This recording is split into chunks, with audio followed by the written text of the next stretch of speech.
In brightest day, in blackest night, no evil shall escape my sight. Let those who worship evil's might beware my power, Green Lantern's light. That's right, super friends. Welcome back to Superman's Fortress of Solitude, your home for all things DC related. I would like to speak for a moment about Alan Scott, the first Green Lantern. All generations probably know at least one Green Lantern by now, of which there are many. With the up-and-coming TV show here at the Fortress, we thought, why not take a look back at the long history that the Green Lanterns share? And with this series, we're going to be doing exactly that, taking a look at Earth's chosen defenders one by one.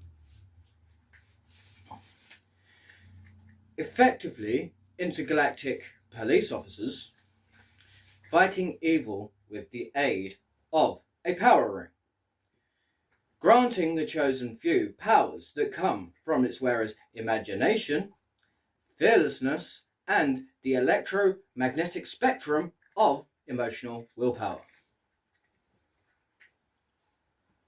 These collectively make up what we refer to as the Green Lantern Corps. In 1940, during the Golden Age, Martin Nodell created Green Lantern, Alan Scott, in collaboration with Bill Finger of Batman fame, debuting in All-American Comics issue 16 under All-American Publications, who, at the time, were closely tied to DC Comics, before parting ways in 1944, eventually coming back together again in 1946, when All American merged with DC Comics.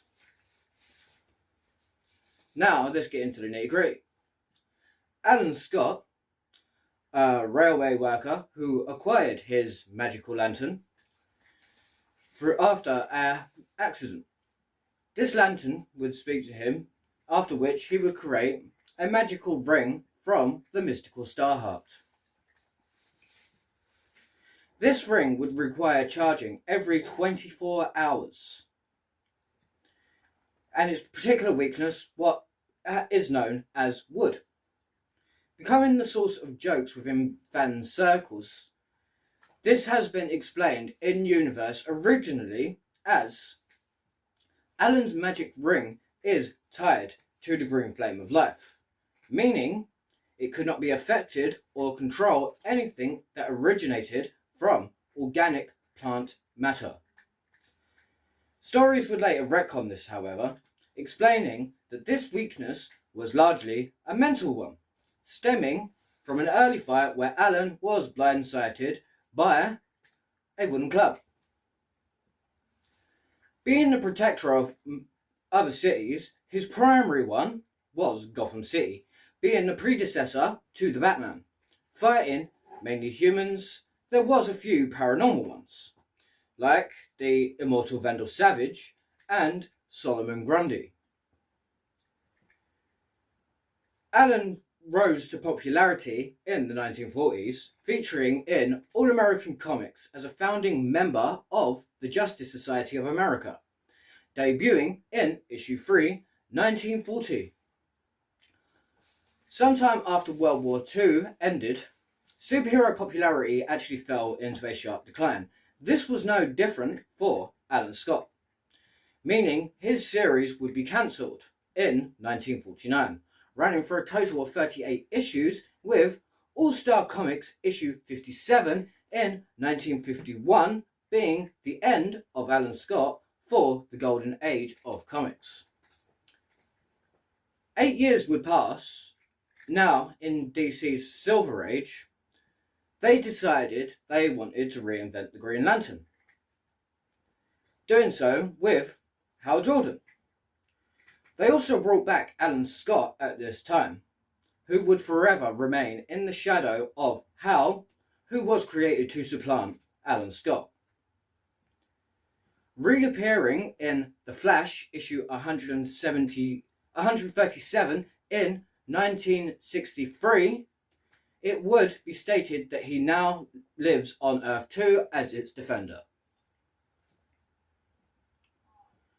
returning to regular publication with future stories depicting Alan as a father to Obsidian and Jade through his first wife, Rose Canton.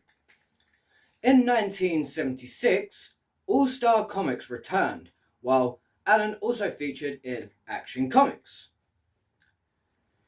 The last time we would see Alan Scott would be, before Crisis on Infinite Earths that is, would be All-Star Squadron 1981 issues 20, 53 and 54.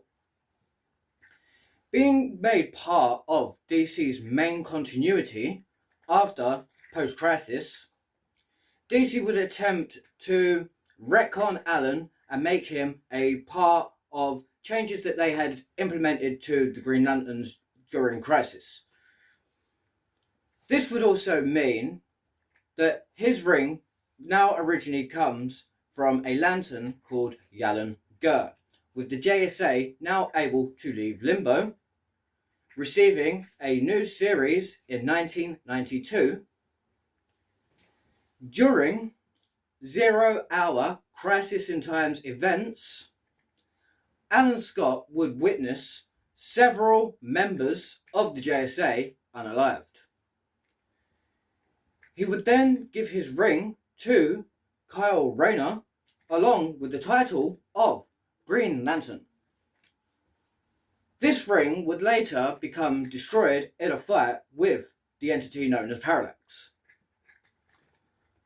For a short time afterwards, Starheart would become part of Alan, his being, his body, who would now go on to call himself the Sentinel and founding member of the new JSA, which involves stories in where his new wife would sell her soul to the demon Neron.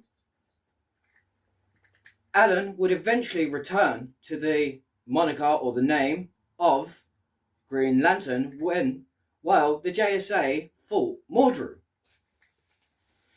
Going on to feature in Green Lantern Rebirth, it was then revealed that Alan Scott had been made an honorary member of the Green Lantern Corps.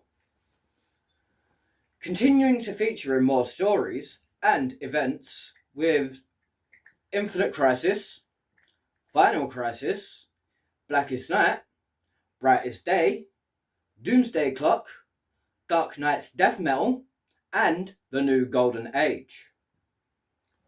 Before, inevitably, DC rebooted Alan Scott, as DC tend to do multiple times throughout their history. While it had been known that Alan Scott is gay since 2012, it wasn't until 2023's reboot that Alan Scott would officially come out as gay in Alan Scott the Green Lantern, and has become a prominent member of DC's Pride ever since. We hope you've enjoyed this look at the first Green Lantern, Alan Scott. Please join us next time for Hal Jordan.